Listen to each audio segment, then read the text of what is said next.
The question for this presentation is between subsidiary and branch, which entity type has tax and other benefits?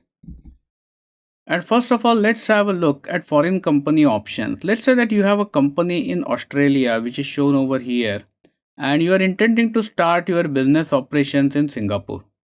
Now you have two options. You can create either a subsidiary, that is a company in Singapore in which 100% shareholding or maybe more than 50% shareholding is held by Australian entity, or you can register a branch. Now branch is not an independent company, it is an extension of Australian business into Singapore, but because Singapore is a new jurisdiction, you will need to do the branch registration. If you are not clear about difference between subsidiary and branch, then please check our video on this topic. We have a separate playlist which is explaining only branch related topics. So these are the primarily two options, and people generally tend to get confused about this and want to understand what are the tax and other benefits. So let's have a look. When we compare these two structures and the benefits that they get, the situation is as follows. When it comes to the topic of corporate tax charge onto the profits of respective entities, a branch is always taxed as a non-resident entity. And because it is a non-resident entity, local tax benefits are not available to the branch. As far as subsidiary goes, subsidiary income is taxed at local tax rate. So the tax benefits are available. If you are aware, Singapore offers reduced tax rate for first 3 years for every new entity and some additional tax benefits for all entities, even though they might be older than 3 years.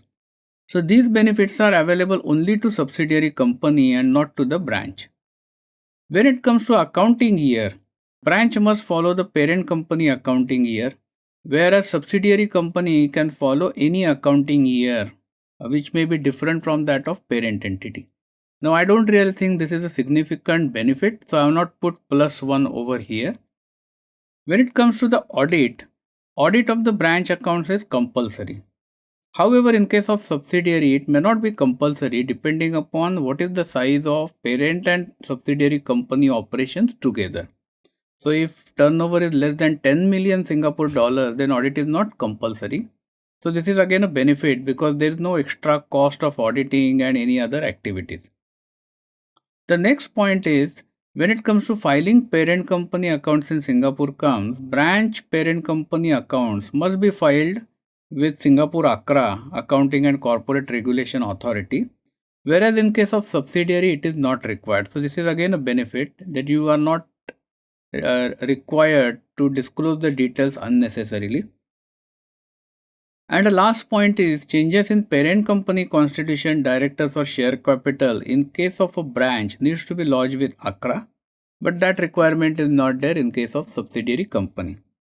So if you consider these 2-3 points which I have highlighted with the advantage by way of +1, you will realize that subsidiary company will be the preferred choice if tax concessions and other benefits are to be considered. Thank you for watching this video. This video was brought to you by Epica Consulting Singapore. Subscribe to our channel today to get notified when new videos are posted.